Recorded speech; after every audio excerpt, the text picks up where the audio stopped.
Hey, Danny Mike listeners, before we get to the episode today, I wanted to ask a favor. Our new network, the Last Podcast Network, is doing a survey which will in turn improve the content that you hear. It only takes a minute, it's all confidential, and it's just some questions about your listening habits. You can find the link in our description of this very episode.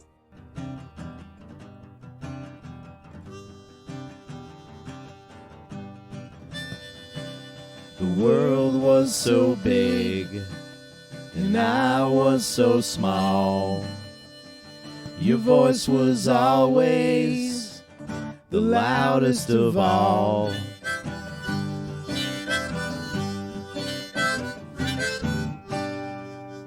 Gentlemen, look at us. We're back on the road, back in the van.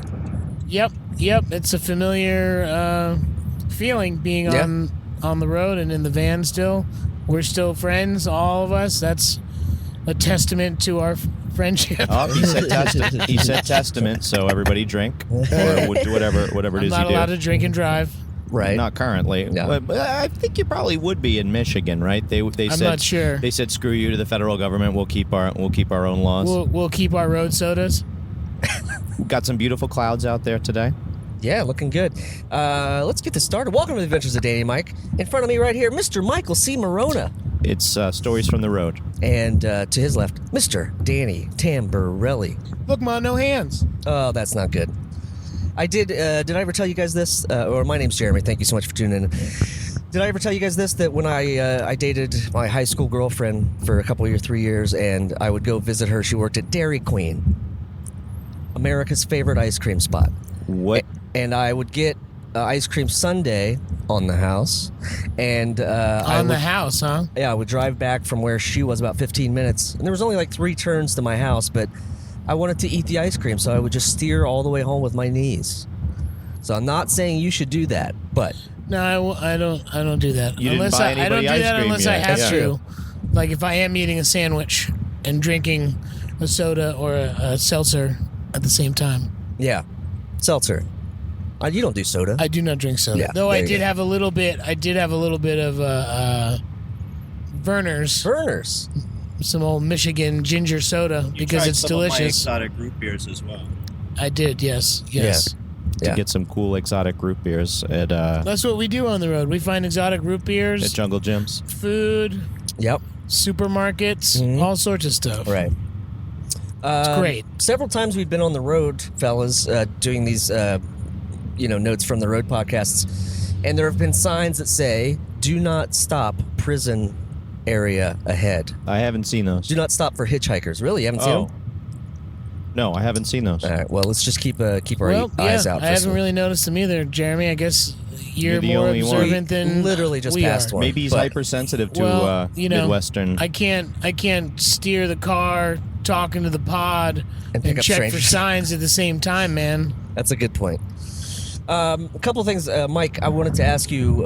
There was a very controversial statement that you made. We were talking about the Chicago episode today, the Chicago show, the 90's night. Love the Chicago show. Oh man, how good was that? Well, Good people. Yeah. Good I venue. didn't know if it was going to start off well because when we left Columbus and finished Waffle House, my body said, "Why did you do that?" Oh man, One, I think that's Why? what began my Why? that's what began my week of consecutive clean plates, and I might have been crowned Waffle King that day. Ooh, sure you were crowned Waffle King that day. Well, there was no competition. It's not really. Yeah. Yeah. Your eyes are bigger than your belly, and you certainly stuff it all into that belly. I don't know how you do it. No, but that you do. that doesn't make sense. No, it does. No, because I finished everything, so they're You exactly have not the same finished size. everything. That's not true. I said that's what began my clean plate club. Oh, I don't know if that's accurate. In Waffle House, it sure was. It We was. only went I to had- Waffle House once. I had an all-star special with a waffle, city ham, a chocolate chip waffle, city ham, 2 eggs, and grits. Now, why city ham and not country ham? It knows its way around a bit better. Gotcha. Wow. Gotcha. Well, I didn't really pay attention to what you were eating because I was mad at the fact that you called playing fantasy football the same thing as playing Dungeons and Dragons, and I Fantasy couldn't really. football is D&D for jocks, dude. Yeah, Face up to it. I don't doesn't agree. always taste good with your grits, but you got to take your medicine sometime. I don't know. I don't like it. Yeah, It's like finding out the Catholic Church was actually into boys this whole time. I'm sorry, dude. Wow. That's I don't believe that at all. That's What? They're both true. Well, maybe to you. What are you talking about? I think it's different. D&D is fantasy football for jocks. You're relying on D&D is fantasy football for jocks. for jocks. You're trying to get Fantasy football is D&D for jocks. Already, I'm scaring you so bad with this argument that you can't even say it properly. D&D Yeah, is for jocks is fantasy football. Okay. It is. Okay. You have to explain it to me, and Okay. I will. I can't just repeat myself in the No, wrong I would like to know sequence what of parts of it. No, just tell me what parts of it. You're relying on someone else to generate random numbers for you. 20-sided cube, 20-sided die is what you're talking about, right? Jeremy? 20-sided die, is that Jeremy, what you're you're talking not about? being helpful, so I'll just point out the bird of prey circling overhead. It might be waiting for you. Why am I not being helpful? Wait, 20-sided die makes sense. That's D&D thing. Yes, but in this case, the football players generate the random numbers for you. And you compare these random numbers against each other. I don't think they're random, in though. a series. How are they? Well, they are I random. don't think I they're would random, agree that though. they're random because Are they the same every week, Jeremy? No, but it's there's like statistics and all of that stuff Who that generates? gives you. Who generates them? It's all numbers. professional Yes. football players Oh, sorry. playing their sport. Humans. Yes. I know the numbers are different every week, but There you go. There's random numbers. Yeah, I don't know. I think you're. I'm sure you'll get some supporters on this whole thing. Probably not as many as the supporters you have of trying to break into the Jersey City warehouse to get the season 3 DVDs. But you might have a few. It's only because maybe some of our listeners haven't played fantasy football. I understand. It's not the easiest thing to do. Right. There's no dungeon master in fantasy football. Of course there is. Who holds the money? The owner, the league owner. Interesting. Commissioner. The commissioner, and the commissioner has the power to pass judgment on the players involved. Yes, Don't he they? can take. Not He at can all. take. Well, yeah, they can. They can impose penalties. Yep. And We don't. I'll This, put it that way. very Our interesting. league does not. Right. No. It's how you play the game. Oh, certainly, and I wouldn't say that all D&D players stick to one specific Dungeon way Master? of one specific way of playing the game. It's mostly as a nice fan explained in Columbus before we left to go to Chicago. It's all about everybody having time to get together on the weekends. There you go. See, that's what it's all about. That's So, what it's all about. You guys, and I do say guys because I assume in your particular fantasy football circle, it is all male, and I'm using the collective noun. You all. In years past, it wasn't, but Sure. yes, it is now. Yes. Due Yes. to disinterest, but No, we just have a smaller league. We don't branch out, and we've invited you to this league for the record, and you just he doesn't want to be a you don't part want of I'm it. just not obviously. interested in playing D&D with jocks. much like Instagram, he is boycotting it. You don't have to. Their boycott connotates an active stance. Well, Rather I than feel like if you come up with this D&D thing, that's a pretty active stance. Thinking Yes. while looking at clouds sitting in a car is not is not the most active thing I'll do today. But you had to pony up money to play in this D&D for Jocks League, and that's the monetization. That's maybe where you guys are. That's where instead of us going to Bird of prey. the game shop and buying new D&D cards, You're we're LARPing. just putting. I'm not LARPing. You're LARPing. I'm not LARPing. I'm not There's LARPing. a knee-jerk response. There's this Danny. I'm not going to wear another man's name on my back, Tamborelli, in the car driving right now. No, I'm just saying I'm not LARPing. That's not fantasy football. Isn't LARPing? How is it not LARPing? Oh, you can't have it both ways. It can't be LARPing and D&D and any other thing you choose Check it to out. hate on. Check it out. After you make your choices for your characters for that particular round, then you cheer them on. Yeah, but you're not You're live fucking action LARPing role playing You're them. LARPing. No, Yes, that's you not are. role playing. No, It's you not are. cheering on. You just look at things and go, oh, he's got more points. I don't go through every game and watch the games because a person that is on my fantasy team is... That's maybe not you, but a lot of people. Maybe they dress up as their every, you know what I mean? Sure. Maybe that's what you're. I don't know. I'll stick with you on the D&D thing. I'll say that it's possible, but you came around. That's great, Jeremy. but not with the LARPing. I think LARPing's something different. Okay, so all I had to do was stake out a more extreme position, and you agreed with my original thesis. I'm closer to agreeing with you. I'm not all the way there. All right, I'll continue. We'll have to get a graph, continue. Exactly, I'll continue to demonstrate. Yeah. You let the after you make your choices and choose your characters. And you watch the random numbers being generated, you then crow about the results online to each other. Talk shit, a.k.a. talk shit. Yeah. There's a bit of shit talking, and I would say that that's also a big part of D&D. When you talk about, you can, in both cases, you could talk about, and yes, these are male-friendly spaces. In both cases, you can talk about, graphically demolishing the other person's team in fantasy football or party in Dungeons and Dragons. You can apply, what do you call it, dehumanizing adjectives to the spells, opponent. Unfortunately, in fantasy football there are spells, obviously. The bye week. Now the you're bye week losing me spell. again. Yeah, the bye week functions as a stop time spell. All right. Well, I think we're going to have to agree to. It's a healing spell. None of your players get injured. For the listener, this is what primed me to drive 5 hours from Columbus to Chicago. Oh, it was longer than that. Oh, about 6.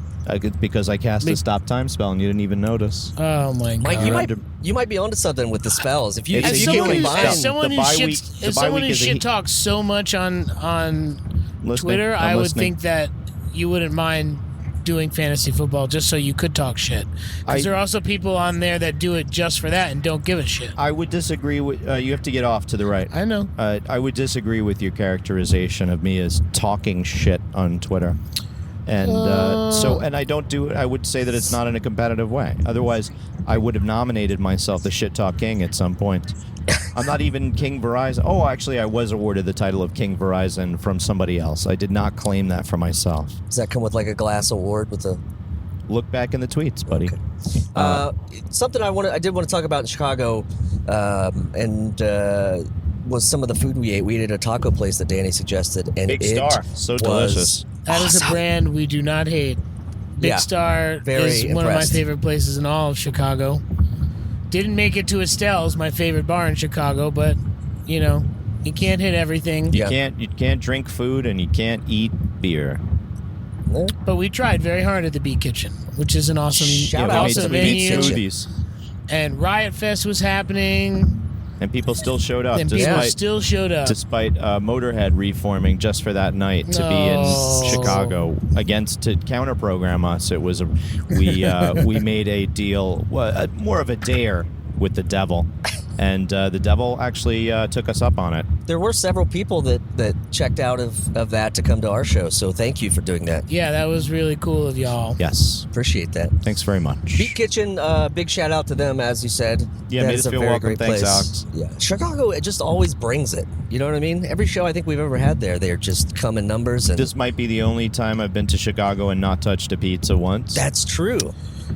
Sorry, guys. Jeremy had his dick hard for Lou Malnati's before we even got into the state, and I was with him, and then we didn't need it after we had those delicious tacos. That's right. I had to bring you to Big Star instead of Lou Malnati's. I'm very sorry that happened. Well, but I know that you can order their shit online, so maybe we'll have a Remember Chicago pizza party one day soon. We don't have to. No? We tried that once, actually. What was I going to say? You know why we didn't have pizza, I think, was because we had pizza in Columbus that sat in the car and stunk it up, and then we decided that was that. Hound Dogs was great. We already good, covered this. But it we did, yes. I don't know, we talked about how badly it stunk up the van. It was awesome. It was not as a man who lives among garlic eaters, I was comfortable. I was not comfortable with the waft of sausage and banana pepper smell that hit my face as soon as we got out of there. Banana peppers.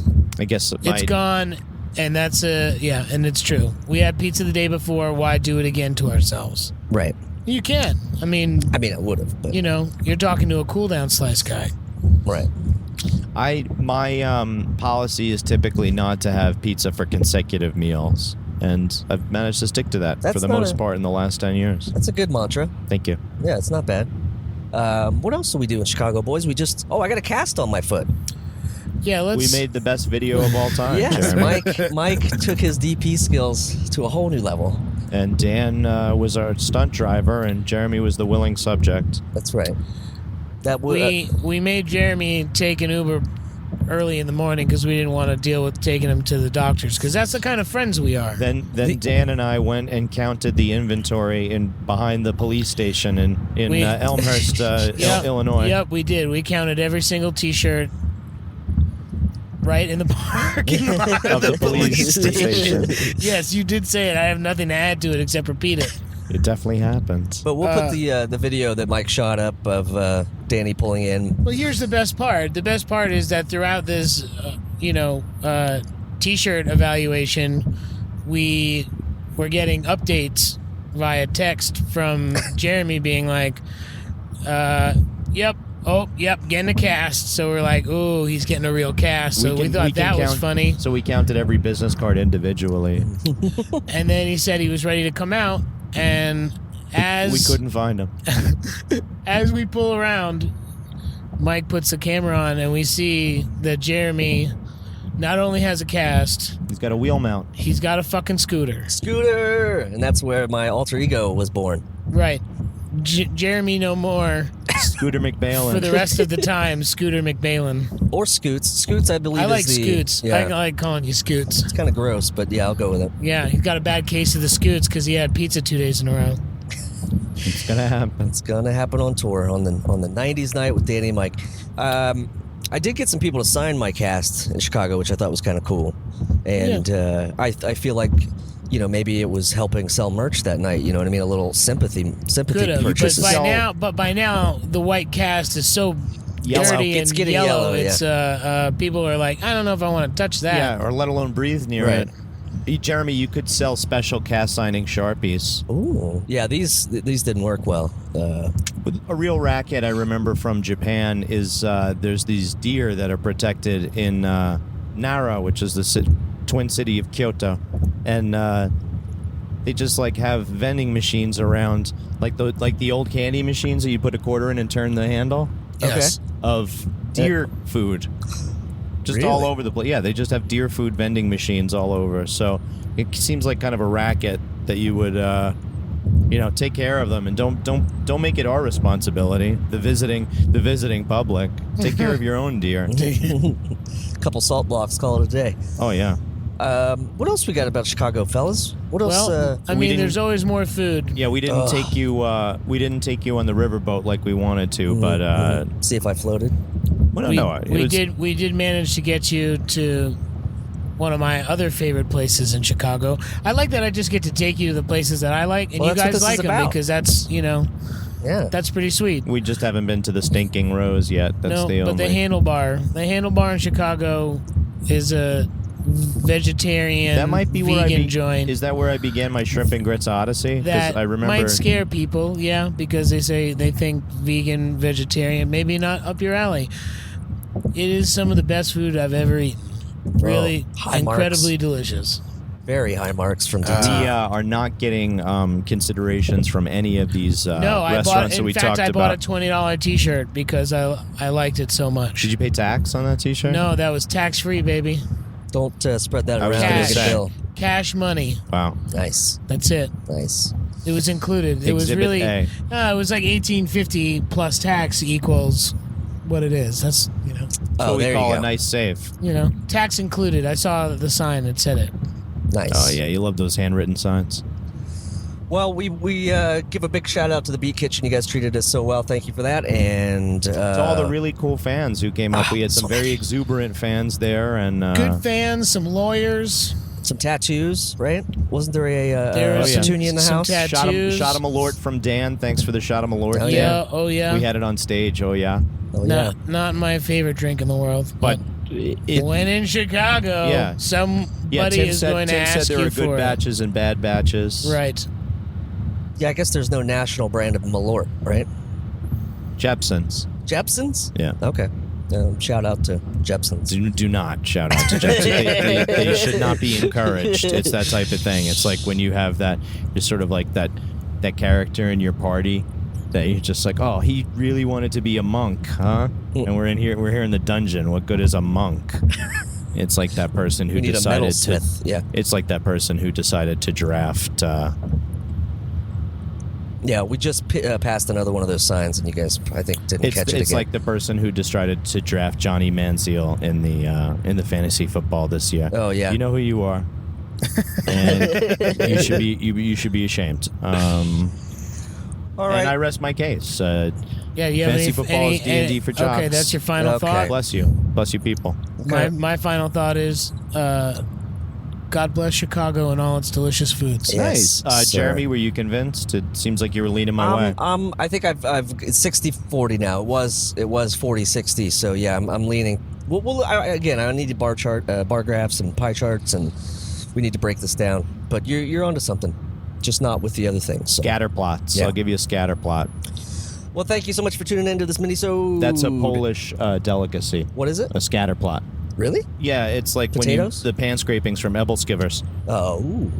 Maybe we'll hit one of those up in Greenpoint. Thanks. All right, give us a look on the interwebs at Danny and Mike on most things.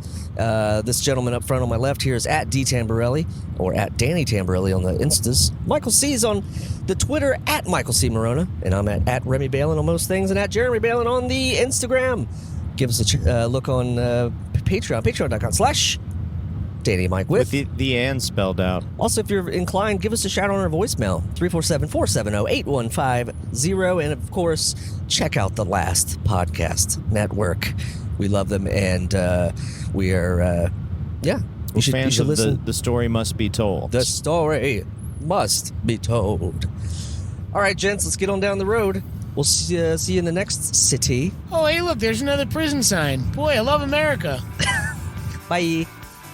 The Adventures of Danny and Mike stars Danny Tamborelli and Michael C. Morona. The show is produced by me, Jeremy Balin. This podcast is part of the Last Podcast Network, which can be found at lastpodcastnetwork.com. Make sure to check that out for a ton of great shows. For more information on the guys, visit our website at dannyandmike.com. Also, look us up on Twitter at Danny and Mike with the N spelled out, and on Facebook at facebook.com/The Adventures of Danny and Mike. Thanks for listening.